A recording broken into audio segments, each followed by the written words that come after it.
दोस्तों बहुत बहुत स्वागत करता हूं आप सभी का। मैं इस समय उत्तर प्रदेश की राजधानी लखनऊ के अंबेडकर पार्क में मौजूद हूं। अंबेडकर पार्क की तस्वीरें मैं आपको बाद में दिखाऊंगा, लेकिन इस समय एक सबसे बड़ी खबर जो बहुत ज़्यादा चर्चा में है उस पर बात करना बहुत ज़्यादा ज़रूरी है। एक ऐसी खबर जो इस समय राष्ट्रीय मुद्दा बन चुकी है, वो है ग्वालियर हाई कोर्ट में बाबा साहेब की मूर्ति की स्थापना। दोस्तों आप सब जानते हैं कि 14 मई को बाबा साहेब की मूर्ति ग्वालियर हाई कोर्ट खंडपीठ में लगाई जानी थी, लेकिन जो मनुवादी किस्म के लोग थे उन्होंने इसका विरोध किया। मामला अधर में लटक गया था। इसको लेकर कल एक बड़ा आंदोलन किया गया। जो अम्बेडकरवादी थे आंदोलन किया उन्होंने, और अब ये जो पूरा मुद्दा है राष्ट्रीय मुद्दा बन चुका है। इस बीच इस पूरे मामले में बसपा सुप्रीमो मायावती जी की एंट्री हो चुकी है और मायावती जी ने सीधे सीधे डबल इंजन सरकार को फटकार लगाई और सीधे साफ लफ्ज़ों में कह दिया है कि जो ये मूर्ति है वहीं पर लगेगी और जो डिमांड अम्बेडकरवादी वकील कर रहे हैं, बहुजन समाज के लोग कर रहे हैं, उनकी मांग को पूरा ही करना पड़ेगा। सबसे पहले आप इस हेडलाइन को देखिए। यहाँ देखिए लिखा है, मायावती ने राष्ट्रीय स्तर पर उछाला ग्वालियर हाई कोर्ट में अम्बेडकर की मूर्ति का मुद्दा। लोग इससे पहले आलोचना कर रहे थे कि बसपा सुप्रीमो इस मुद्दे पर चुप हैं, खामोश हैं, लेकिन अब मायावती जी ने जिस तरीके से इस मुद्दे को उठाया है, अभी तक इस मुद्दे पर किसी भी नेता ने दोस्तों इतना खुलकर किसी ने नहीं बोला है। बड़े बड़े नेता इसको लेकर खामोश हैं, कुछ भी नहीं बोल रहे हैं, खुद को अम्बेडकरवादी कहते हैं, लेकिन इतना बड़ा मुद्दा, राष्ट्रीय मुद्दा कि बाबा साहब की मूर्ति लगनी चाहिए नहीं लगनी चाहिए, इसको लेकर नेता लोग जो विपक्ष के नेता हैं स्टैंड नहीं ले पा रहे हैं। और चंद्रशेखर आज़ाद कह रहे थे कि हम ग्वालियर आ रहे हैं, लेकिन अभी तक चंद्रशेखर आज़ाद ग्वालियर नहीं पहुंचे हैं दोस्तों। हालांकि भीम आर्मी के लोगों ने वहां पर कल एक आंदोलन किया है, तो चंद्रशेखर आज़ाद का लोग इंतज़ार कर रहे हैं ग्वालियर में कि चंद्रशेखर कब आएंगे। इस बीच मायावती जी ने अम्बेडकरवादियों को खुश कर दिया। मायावती जी का साथ जो तमाम बहुजन समाज के लोग हैं जो अम्बेडकरवादी इस लड़ाई को लड़ रहे हैं, उन्हें मायावती जी का भी साथ मिल गया है। बहुजन समाज की एकमात्र मुखर आवाज़ बसपा सुप्रीमो ने भी इस मुद्दे को लेकर बड़ा ऐलान कर दिया है। और इस समय जो मध्य प्रदेश की सरकार है, जो राज्यपाल हैं और जो मुख्य न्यायाधीश हैं, सबके नाम एक कहीं ना कहीं संदेश जारी कर दिया है। इस मुद्दे पर मायावती जी ने साफ साफ कह दिया है कि जो मूर्ति है बाबा साहेब की वहीं पर लगेगी, इसमें कोई इफ बट होना ही नहीं चाहिए, क्योंकि बाबा साहेब ने इस देश को संविधान दिया और उन्हीं के संविधान की वजह से ये देश चल रहा है। दोस्तों इस मुद्दे को लेकर मायावती जी ने जिस तरीके से आवाज़ उठाई है, चारों तरफ तारीफ हो रही है। ध्यान से एक एक शब्द पर गौर करिएगा, मायावती जी ने क्या कुछ कहा है। इन्होंने कहा है कि मध्य प्रदेश हाईकोर्ट खंडपीठ ग्वालियर में अधिवक्ताओं की मांग और उन्हीं के आर्थिक सहयोग से परम पूज्य बाबा साहेब डॉक्टर भीमराव अंबेडकर की मूर्ति लगाने की अनुमति माननीय कोर्ट द्वारा दी गई तथा कोर्ट के निर्देशन में ही स्थान का चयन हुआ, चबूतरा बनाया गया, मूर्ति भी बनकर तैयार हुई। किंतु कुछ जातिवादी सोच से ग्रसित अधिवक्ताओं द्वारा मूर्ति की स्थापना का विरोध किया जा रहा है। सोशल मीडिया पर भड़काऊ वक्तव्यों के बावजूद इन पर कार्रवाई नहीं की गई है। बाबा साहेब के विरोधियों को ये समझना होगा कि सदियों से उपेक्षित बहुजन समाज अब अपना सम्मान पाना चाहता है।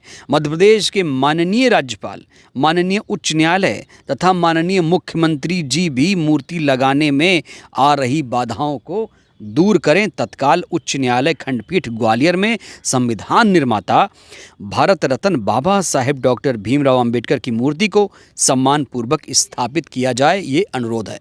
तो इस ट्वीट में मायावती जी ने साफ साफ कह दिया है कि जो मूर्ति है वो बनकर तैयार है और जो बहुजन समाज है वो चाहता है कि मूर्ति वहीं लगे जहां पर लोग चाहते हैं, क्योंकि चबूतरा भी दोस्तों बनकर तैयार हुआ है।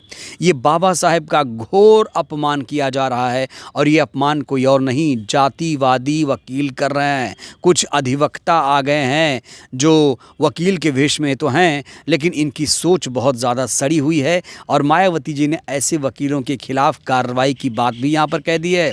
साफ तौर से कह दिया है कि भैया इन्हें खुला क्यों छोड़ दिया गया है, इनके खिलाफ कार्रवाई क्यों नहीं हो रही है।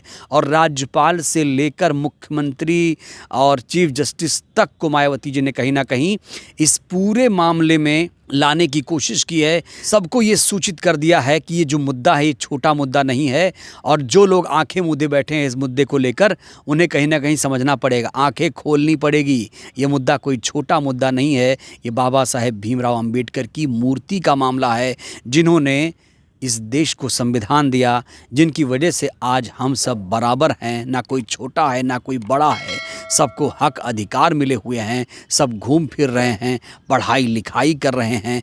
तो उन्हीं बाबा साहब का अपमान अगर ये अधिवक्ता लोग ही करेंगे तो फिर ऐसे लोगों को अधिवक्ता बनने का कोई अधिकार नहीं है, क्योंकि बाबा साहब का संविधान नहीं होता तो ये लोग वकीली गिरी भी नहीं कर पाते। दोस्तों, जो भी जातिवादी वकील बाबा साहेब भीमराव अंबेडकर जी की मूर्ति का विरोध कर रहे हैं, उनके खिलाफ अब लोग कार्रवाई की मांग कर रहे हैं।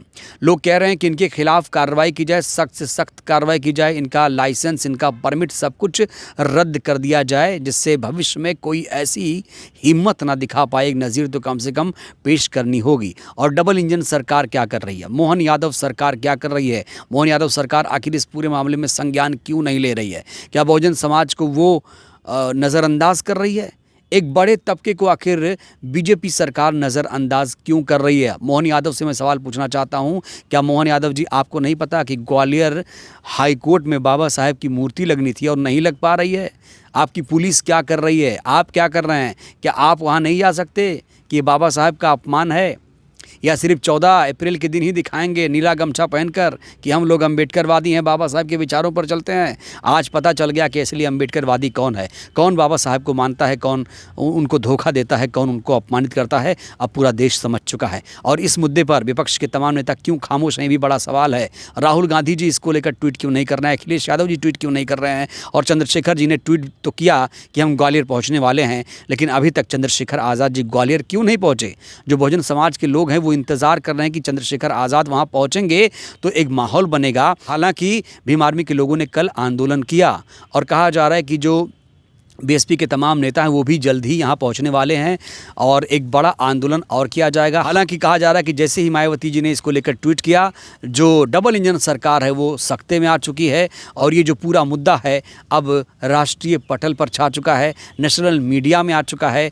पहले ये मुद्दा सोशल मीडिया तक ही सीमित था, लेकिन अब ये जो मुद्दा है पूरे देश में छा चुका है। पूरा देश जान चुका है कि कौन बाबा साहेब अम्बेडकर का विरोध कर रहा है और कौन कब बाबा साहेब से प्यार कर रहा है। तो ज़रूरी है बाबा साहेब विरोधियों को पहचानने की। मनुवादी किस्म के लोग जो हैं, जो हिंदू राष्ट्र की बात करते हैं, वही बाबा साहेब की संविधान से नफ़रत करते हैं, बाबा साहेब से नफ़रत करते हैं। ऐसे लोगों के खिलाफ अगर कार्रवाई नहीं हुई तो आने वाले दिनों में ये लोग और ज़्यादा इस तरह की हरकत करेंगे। और तो ज़रूरी यही है कि ऐसे असामाजिक तत्वों के खिलाफ कार्रवाई की जाए, जिससे भविष्य में ऐसे घटनाओं की पुनरावृत्ति ना हो पाए। तो कुल मिलाकर आज मायावती जी ने भी साफ कर दिया कि मूर्ति तो वहीं लगेगी।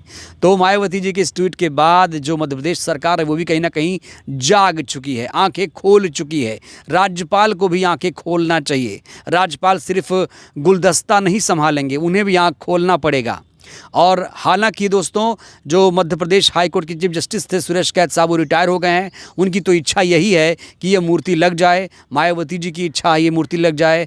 पूरे बहुजन समाज की इच्छा ख्वाहिश रही है कि मूर्ति यहाँ पर लग जाए, जिससे बाबा साहेब के संविधान की रक्षा हो पाए और दोबारा कोई मनुवादी ऐसी हरकत ना कर पाए। तो कुल मिलाकर बहन जी ने भी इस मुद्दे पर अपना समर्थन दे दिया है। और वो नेता कहाँ हैं जो 14 अप्रैल के दिन खुद को बाबा साहेब का अनुयायी तो मानते हैं? इस मुद्दे पर वो लोग खामोश क्यों हैं, ये भी बड़ा सवाल है। वो लोग क्या कर रहे हैं? संगठित नहीं होंगे तो फिर कैसे बहुजन समाज जागरूक होगा, ये बड़ा सवाल है। बहरहाल इस वीडियो में इतना ही। मायावती जी ने जिस तरीके से मुखर तरीके से आवाज़ बुलंद की है, इसको लेकर आप लोग क्या कहेंगे? प्रतिक्रिया दीजिएगा। बहुत बहुत धन्यवाद।